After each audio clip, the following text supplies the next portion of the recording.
Hello friends, दोस्तों, मित्रों। मैं एक नई वीडियो प्रेजेंटेशन लेके आया हूँ और ये वीडियो प्रेजेंटेशन नेपाल के बारे में है, नेपाल के संदर्भ में है। मैं नेपाल के जो करंट राजनीतिक हालात हैं और जो जियोपॉलिटिकल कंडीशंस हैं, सिचुएशंस हैं, उससे मैं आपको अपने विचार व्यक्त करके बताना चाहता हूँ क्या नेपाल का भविष्य है। तो ये इस प्रेजेंटेशन का नाम मैंने दिया है Nepal soon to be a new colony for China. क्या नेपाल चाइना की उपनिवेश बनने जा रहा है शीघ्र ही? उसके क्या जवाब हैं, क्या कारण है मैं ऐसा बोल रहा हूँ? तो आप सोचेंगे कैसे नेपाल चाइना की एक उपनिवेश बन सकता है या कॉलोनी बन सकता है। तो अभी इससे पहले कि मैं आपको विस्तार में बताऊं, आपको मैं जो 1949 से पहले का जो मानचित्र था ईस्ट एशिया का, मीन पूर्वी एशिया कॉन्टिनेंट का, वो इस तरह का हिस्सा था। ये सेकेंड वर्ल्ड वॉर से जो द्वितीय विश्व युद्ध से पहले का मानचित्र है। जो लाल कलर में है वो एक किस्म से यूनाइटेड चाइना था, जो कि जो KMT के अंडर में काम करता था, वो पॉलिटिकल पार्टी के अंडर में था। तो जब तक कि जो सेकेंड वर्ल्ड वॉर नहीं हुई थी तब तक ये चाइना था जिसने कि चाइना को यूनाइट किया था। उसके बाद जो 1945 में जब द्वितीय विश्व युद्ध खत्म हुआ तो रशिया ने कंट्रोल कर लिया था मंचूरिया के ऊपर। जो मंचूरिया जो कि जापान की कंट्रोल में था, उनको जब जापानीज को उन्होंने भगा के मंचूरिया का कंट्रोल किया और उसके बाद जो है उन्होंने वो चाइना को दे दिया। चाइना को एक्चुअली नहीं दिया था, ये चाइनीज कम्युनिस्ट पार्टी को दिया था, क्योंकि उस समय USSR जो था, रशिया का जो बिगर कंट्री थी, वो कम्युनिस्ट पार्टी थी और वो चाइनीज कम्युनिस्ट पार्टी को अपना एक हमसाया मान करके उन्होंने उनके कंट्रोल में मंचूरिया दे दिया। और जब 1949 में चाइनीज कम्युनिस्ट पार्टी ने चीन की सत्ता को उखाड़ दिया, मतलब उनको वहाँ पे मार करके लोगों को भगा दिया वहाँ से, जो चाइना की जो असल सरकार थी, और अपना कब्जा कर लिया चीन के ऊपर, इन्होंने मंचूरिया को अपने साथ मिला लिया। और उसके साथ साथ ही जो मंगोलिया का एक हिस्सा हुआ करता था, मंगोल राज का एक हिस्सा हुआ करता था, उसको एक साउदर्न मंगोलिया भी बोलते थे, उसको भी इन्होंने अपने कब्जे में कर लिया। उसके साथ साथ इन्होंने जो है तिब्बत के ऊपर इन्वेजन करके तिब्बत को भी अपने कब्जे में कर दिया 1950 में। और उसके बिल्कुल बाद में ईस्ट तुर्किस्तान को, जो कि एक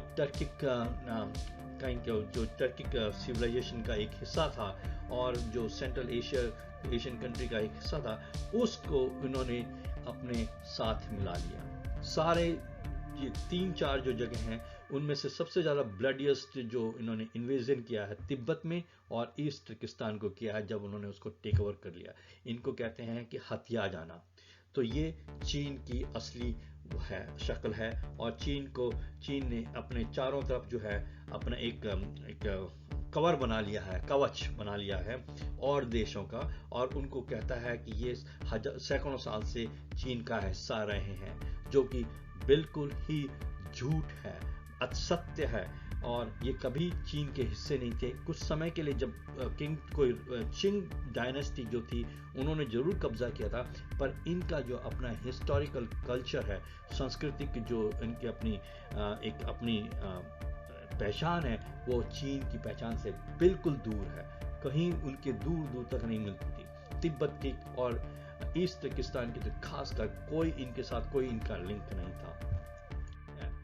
अब आइए नेपाल की एक वेरी रिसेंट, जो बिल्कुल रिसेंट जो मॉडर्न हिस्ट्री है, वो मैं उसके बारे में आपको एक छोटा सा संक्षिप्त में बताना चाहता हूँ। आप सब जानते हैं कि नेपाल में एक राजशाही हुआ करती थी, जिसका राज राजा वीरेंद्र शाह करते थे। चीन में 1950 में एक विद्रोह जरूर हुआ था। उस विद्रोह में मेनली जो कम्युनिस्ट पार्टी के जो लोग थे, उन लोगों का हाथ था। उसके बाद ये विद्रोह शांत हुआ और एक उनके साथ समझौता हुआ, और उसके बाद जो है किंग वीरेंद्र जो है कंटिन्यू करते गए अपने राज्य को, और नवंबर 1991 में उन्होंने मल्टी पार्टी सिस्टम के लिए एक रास्ता बनाया और अपने एब्सोल्यूट मोनार्की को उन्होंने छोड़ दिया। यानी कि अब जो संविधान बनेगा वो जो जो गवर्नमेंट जिसको लोग चुनेंगे उनके उनके तहत बनेगा। तो इसलिए जो है उनकी एब्सोल्यूट मोनार्की खत्म हो गई। पर आपको पता होना चाहिए उसके बिल्कुल बाद ही कम्युनिस्ट पार्टी मसाल एकदम ताकतवर बनने लग गई। और ये कैसे हुआ इसके बारे में मैं आपको बताऊंगा। ये जो कम्युनिस्ट पार्टी मसाल थी, एक्चुअली कम्युनिस्ट पार्टी माओइस्ट है, जो कि माओ की आइडियोलॉजी को मानती है। और माओइस्ट आइडियोलॉजी आप जानते हैं कि चीन में माओ ने करोड़ों लोगों को हत्या कर दी अपनी वो तख्ता पलट करने के टाइम में, और अप टू 62 जिसको कहते हैं कल्चरल रेवोल्यूशन 2, इन्होंने करोड़ों लोगों की निशंस हत्या की है। तो ये आपको माओ की थ्योरी है, और इसी के आधार पे कम्युनिस्ट पार्टी मसाल और कम्युनिस्ट पार्टी माओ का इंसर्जेंसी स्टार्ट हुई। इनको जो फंड करता था ये चाइनीज एस्टेब्लिशमेंट करते थे, और इनके एजेंट्स अलग अलग देशों से आकर के नेपाल में आते थे, और वो जो है इनकी जो कॉन्स्पिरेसी है उसको पूरा ये बनाते थे कि क्या करेंगे। तो अचानक ही 2001 जून में आपने सुना होगा कि 2001 में राजकुमार धीरेन्द्र, जो राजा वीरेंद्र शाह के लड़के थे, उन्होंने अपने पूरे परिवार की हत्या की। इस समझने वाली बात है, एक यदि आप ठंडे दिमाग से सोचेंगे कि ये कैसा हो गया। ये जो बीच में खड़े हैं महानुभाव, ये राजकुमार धीरेन्द्र थे, दीपेंद्र शाह थे। ये कैसे एकदम, जो कि इतने पढ़े लिखे इतने अच्छे व्यक्तित्व वाले थे, उन्होंने एक पागल की तरह अपने पूरे राज परिवार को खत्म कर दिया। अपनी माँ को, अपने पिताजी को, अपने भाई बहनों को, सबको खत्म कर दिया, हत्या कर दी अचानक। ये कैसे संभव है? ये तो इसके पीछे आपको सोचना पड़ेगा किसी बहुत बड़ी ताकत का हाथ था, और ये सच्ची बात है। ये इसके बारे में पूरी एक निष्पक्ष इंक्वायरी या जांच नहीं हुई है, जिसकी वजह से कि जो भी इसके पीछे जो शक्ति इसकी जिम्मेदार थी, वो उसका पर्दाफाश नहीं हुआ। तो आप लगा सकते हैं कि ये लोग जो हैं, जो रॉयल फैमिली है, वो एक किस्म से एक पूरी खत्म हो गए। जबकि ऑल्दो जो उनके छोटे भाई थे ज्ञानेंद्र, वो राजा बन गए, और ज्ञानेंद्र के जो सुपुत्र पारस शाह हैं, मतलब अब तो वो एक्स प्रिंस हो गए हैं, वो उसके चश्मदीद गवा रहे हैं। पारस शाह के साथ में डॉक्टर राजीव शाही, जो कि ज्ञानेंद्र शाह और राजा किंग वीरेंद्र शाह के भाई के दामाद हैं, वो दोनों बचे रह गए, बाकी सब मर गए। ये सोचने वाली बात है कि ऐसा कैसे हो गया, और इस जो राज परिवार के हत्या के बाद किस शक्ति को पूरा फायदा मिला है, ये आपको सोचने वाली बात है। इसके पीछे आपको ठंडे दिमाग से सोच करके आपके सोचेंगे तो कहीं ना कहीं आपका ध्यान भी उसी तरफ जाएगा जहां मैं आपको इस प्रेजेंटेशन के थ्रू मैं बताना चाहता हूं। और उसके बाद जो है कम्युनिस्ट पार्टी जो है बहुत ताकतवर हो गई, और धीरे धीरे करके 2008 में ऑफ कोर्स जो उस समय के राजा थे, राजा ज्ञानेंद्र शाह, उनकी कुछ कमियां भी थी। 2008 में वो जो राजशाही थी वो बिल्कुल ही खत्म कर दी। मतलब ऐसा नहीं है कि जैसे इंग्लैंड में है कि वहाँ पे अभी भी एक राजशाही है, परंतु वो मोनार्की एक टिटुलर है, केवल नाम मात्र के लिए। आप ये सोचिए कि केवल प्रिंस ज्ञानेंद्र जो कि राजा बन गए, और उनकी फैमिली ही अलाइव रही और कोई नहीं। ये सोचने वाली बात है। अब लगाइए कि जो इसके, यदि आप ठंडे दिमाग से सोचेंगे और थोड़ा बहुत गहराई में जाना चाहेंगे, आप सोचिए तो इसके पीछे जो जहां से ये माओवाद का स्टार्ट हुई है, माओवाद जन्मा है, वो है चीन। चीन के जो माओ थे, माओ जेडोंग, उनका बहुत बड़ा हाथ था चाइनीज कम्युनिस्ट पार्टी का। तो मोस्ट लाइकली मेरे हिसाब से जो है उसके पीछे चीन का ही हाथ था, और चीन डायरेक्टली नहीं किया है, चीन के जो एजेंट्स हैं उन्होंने ये कार्य किया है। और जो थोड़ा बहुत जो विटनेस थे, उसके जो चश्मदीद गवाह थे, वो तो बेचारे कमजोर भी रहे होंगे, उनको तो डरा धमका करके उनको चुप करवा दिया गया, जिससे कि असली बात, सच्चाई बाहर ना निकल के आए। और ये सोचिए कि आज की डेट में जो कम्युनिस्ट पार्टी के लीडर्स हैं वो आज के राजा बन गए। अब एक राजा नहीं, बहुत सारे राजा हैं, 20 राजा हो गए। आपको ये सोच करके ताजुब नहीं होता है कि जो भी ये प्रधानमंत्री बने हैं, जो भी मंत्री बने हैं कम्युनिस्ट पार्टी की तरफ से, आज उनकी पैसे की ताकत कितनी बढ़ गई है। उनके पास ये पैसा कहाँ से आया? वो एक मामूली से घर के लोग थे, और आज की डेट में वो राजाओं जैसे रहते हैं, उनकी फैमिली राजाओं जैसे रहती है। तो ये सोचने वाली बात है। इसके पीछे सोचिए ये कहाँ से आया। ये सब कुछ चाइनीज कम्युनिस्ट पार्टी के निर्देश में हुई है। चाइनीज कम्युनिस्ट पार्टी जो है, उन्होंने जो नेपाल की कम्युनिस्ट पार्टी के बहुत बड़े बड़े ओहदे वाले लोग हैं, उनको हर तरह से सुविधा दी है। और इस सुविधा के लिए चाइनीज कम्युनिस्ट पार्टी जानी जाती है कि वो धन का, शराब का और महिला का पूरा भरपूर उपयोग करते हैं लोगों को अपने कब्जे में करने के लिए, जिससे कि आप उस देश की धरती को कब्जा कर सके, उस देश की धरती की राजनीतिक पूरे राजनीति को कंट्रोल कर सके और अपना फायदा उठा सके। ये सोचने वाली बात है। आप सोचिए, अभी कुछ समय पहले, जैसे आपको ज्ञात होगा, कुछ समय पहले ही नेपाल की जो रूलिंग कम्युनिस्ट पार्टी है, जिसमें कि प्रधानमंत्री ओली है, उनकी पार्टी का सत्ता हारने वाली थी, अभी उनकी सत्ता जाने वाली थी। तो अचानक ही क्या हुआ कि सारी की सारी कम्युनिस्ट पार्टी इकट्ठे हो गई और उन्होंने फिर दोबारा प्रधानमंत्री ओली को समर्थन दिया। आपने सुना ही होगा कि जो चीन के दूतावास है, एम्बेसी है, वहाँ पे नेपाल काठमांडू में उनका कितना बड़ा योगदान है सारी कम्युनिस्ट पार्टी को दोबारा एक साथ करने का। तो आप सोच सकते हैं कि नेपाल की अंदरूनी राजनीति में कितना बड़ा दखल है चाइनीज कम्युनिस्ट पार्टी का। तो इसके पीछे तो साफ दिखता है कि कौन कैसे नेपाल की राजनीति को चला रहा है। और आप जानते हैं कि जो राजा वीरेंद्र शाह थे, वो उनका बहुत सम्मान था समाज में, उनका बहुत ज़्यादा सम्मान था पूरे नेपाल राज्य में, नेपाल देश में। जब तक राजा वीरेंद्र शाह सामने रहते, तब तक शायद वो कम्युनिस्ट पार्टी का वर्चस्व इतना नहीं बढ़ सकता। ये आप सब जानते हैं, क्योंकि वो नहीं चाहते कि कोई बाहर वाला हमारे राष्ट्र को कब्जा करे या कोशिश करे, मेरा मतलब उसके राष्ट्र के राजनीतिक में दखल अंदाज करे।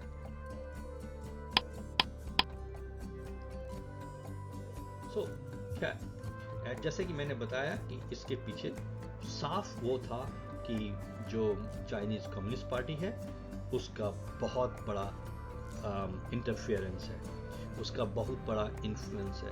तभी तो आप देखिए कि सारे जितने भी कम्युनिस्ट लोग हैं अब वो राजाओं की तरह रहते हैं। और आपने एक चीज़ और देखा होगा कि नेपाल के अंदर जो है जो ग्राम पंचायत भी जो है, उसमें भी एक कम्युनिस्ट पार्टी का कॉमरेड होता है, जो कि एक पुलिस टाइप का आदमी होता है। वो सबके ऊपर निगाहें रखता है। यदि आपने कम्युनिस्ट पार्टी के अगेंस्ट में कुछ भी किया तो या तो आपको बहुत बड़ा नुकसान कर देंगे या आपको समाप्त ही कर देंगे। इस तरह की कम्युनिस्ट पार्टी है।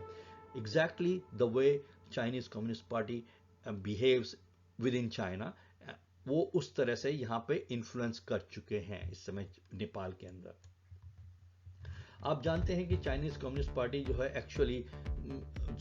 नेपाल में जो कम्युनिस्ट पार्टी का जन्म हुआ है वो लगभग 1949 के आसपास ही हुआ है, जब से कि चाइनीज कम्युनिस्ट पार्टी ने चीन के ऊपर अपना कब्जा किया है।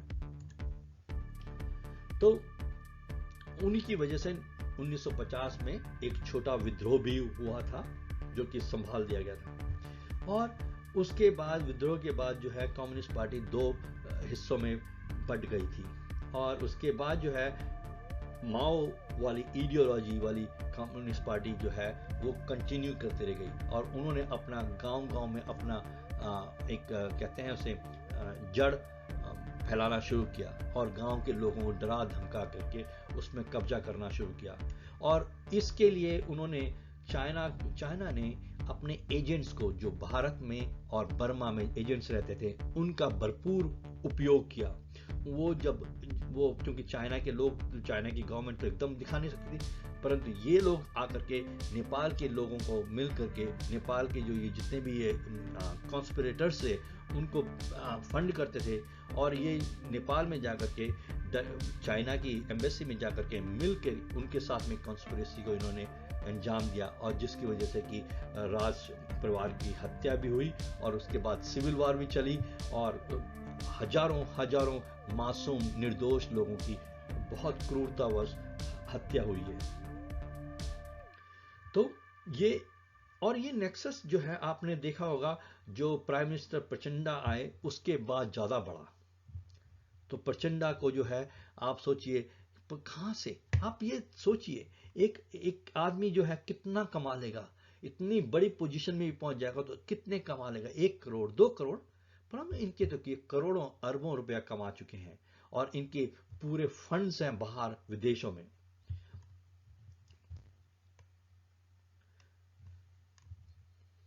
तो आप इस तरह से सोच सकते हैं कि कितनी शक्ति से चाइनीज कम्युनिस्ट पार्टी का इस समय पूरा पूरा इंटरफेरेंस हो चुका है नेपाल की राजनीति में। नेपाल की राजनीति जो है वहाँ की चाइना की एम्बेसडर चलाती है, चाइना के राजदूत जो है, लेडी राजदूत जो है वो चलाती हैं आजकल। तो ये बहुत खतरनाक और भयानक स्थिति हो चुकी है नेपाल की। और मुझे ये पूरे कारण लगते हैं कि अब नेपाल में जल्द ही जो मल्टी पार्टी सिस्टम है ये केवल दिखावे वाले हो जाएगी, असल में ये 1 पार्टी सिस्टम होगा जैसे कि चाइना में है इसका। तो ये सारी जितनी भी संभावनाएं हैं ये एक तरफ को इशारा करती हैं कि जल्द ही आने वाले 5, 10, 15 साल के अंदर 1 पार्टी सिस्टम हो जाएगा, क्योंकि कम्युनिस्ट पार्टी किसी पार्टी को नहीं रहने देंगे। और आखिर में जो है एक जस्ट लाइक चाइना की गवर्नमेंट है, चाइनीज कम्युनिस्ट पार्टी चाइना को रन करती है, वैसे ही यहाँ पे नेपाल के अंदर भी हो जाए। मेरा ये बहुत बड़ा मेरे अंदर एक भय बैठ गया है कि नेपाल की जनता जो है अब बहुत जल्दी अपनी जो स्वतंत्रता है वो ख़त्म कर जाएगी। क्योंकि अभी देखिए आजकल जो रिसेंट कानून बने हैं नेपाल में वो एग्जैक्टली ऐसे ही बने। आप सोचिए यदि आप कुछ समय पहले की देखें, तिब्बत को मत भूलिए, तिब्बत जो कि साथ भारत, नेपाल, चीन के बीच का एक हिस्सा, एक बहुत बड़ा राष्ट्र था, उसको इन्होंने कितना क्रूरता से इन्होंने अपने अंडर कर दिया, एनेक्सेशन कर दिया तिब्बत का 1950 में। अपने उसी चाइना ने तिब्बत के दलाई लामा थे, 14वें दलाई लामा थे, उनके होली दलाई लामा को उन्होंने फोर्स किया एक एग्रीमेंट साइन करने के लिए, परंतु वो एग्रीमेंट भी इन लोगों ने वो एग्रीमेंट की भी रिस्पेक्ट नहीं करी। ये इन्होंने डिसीवफुली उन्होंने हंड्रेड्स ऑफ जो टॉप लीडर्स थे उनके तिब्बत के, उनको जेल में डाल दिया, उनको अरेस्ट कर दिया और उनके जो जितने भी कल्चरल और रिलीजियस मॉन्यूमेंट्स थे उनको ख़त्म किया, उनको मोनास्ट्रीज को तोड़ दिया। दलाई लामा को अल्टीमेटली 1959 में भारत आना पड़ा, भाग करके आना पड़ा। बहुत सारे जो तिब्बतियन थे उनको जो है फोर्स किया गया तिब्बत में और वहाँ पे चाइनीज़ कल्चर को अडॉप्ट करने के लिए। और इस दौरान पे इन्होंने चाइना की सरकार ने जो उसके हैन डायनेस्टी के हैन रेस के जो लोग थे, चीनी लोग थे, उनको वहाँ पे बसाया, तिब्बत में बसाया, जिससे कि तिब्बत की तिब्बत की डेमोग्राफी कंप्लीटली चेंज हो जाए। इस तरह से अब वो वही कर रहे हैं नेपाल में भी, एग्जैक्टली द सेम वे वो चेंज कर रहे हैं। आपने देखा होगा नेपाल में भी चाइनीज लोग बसने लगे हैं और बेसिकली वो ट्रेडर्स आ गए हैं। जिस तरह की तिब्बत में उन्होंने तिब्बत के अपने जो ट्रेडिशंस को, अपने कल्चर को, अपने रिलीजन को फॉलो करने के लिए उन्होंने बिल्कुल पाबंदी लगा दी, वैसे ही मैं आगे देख रहा हूँ नेपाल में होने जा रहा है। नेपाल, प्लीज़, नेपाल के लोगों से मेरी एक विनती है कि वो तिब्बत के लोगों की दुर्दशा को ना भूलें।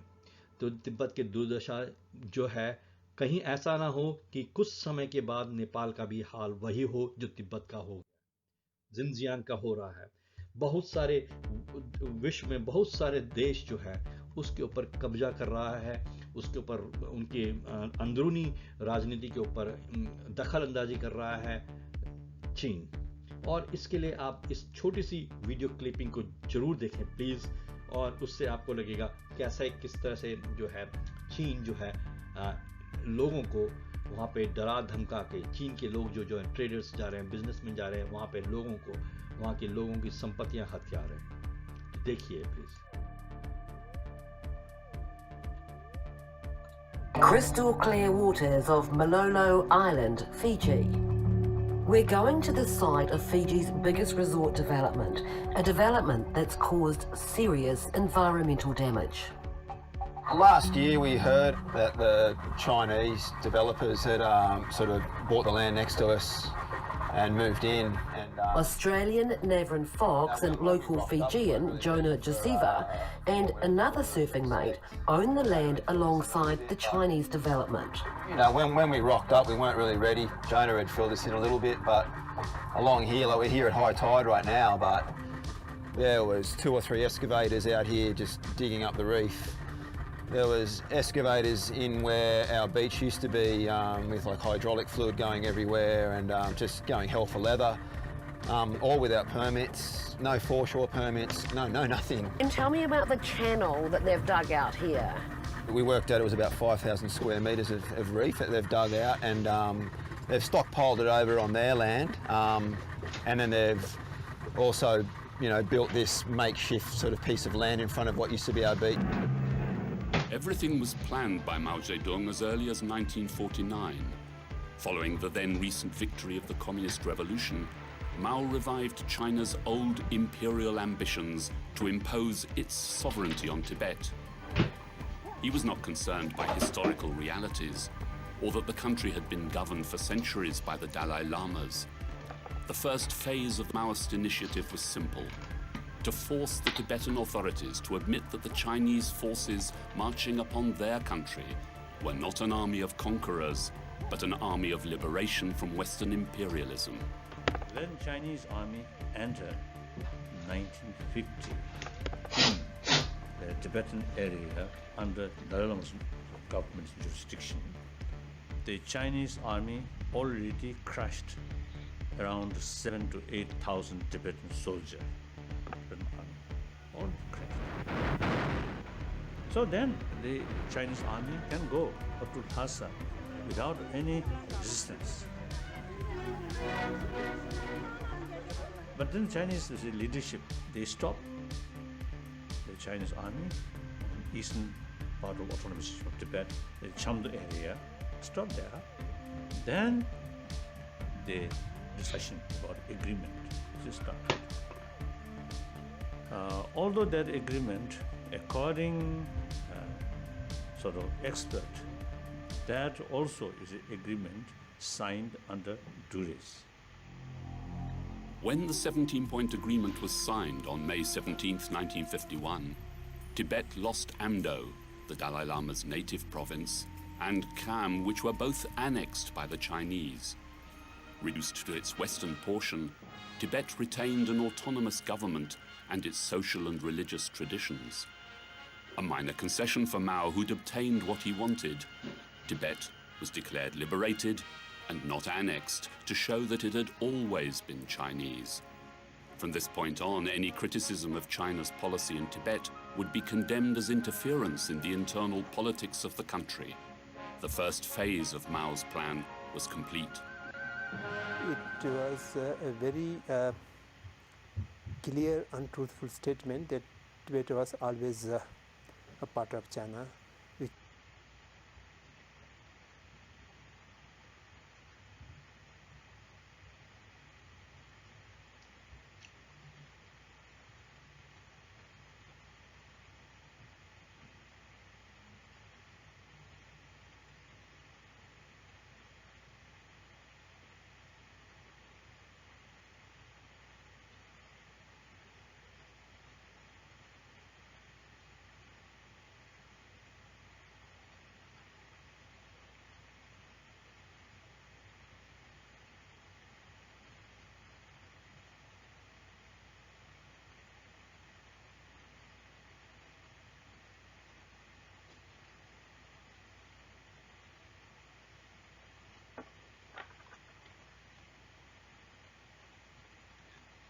Crystal clear water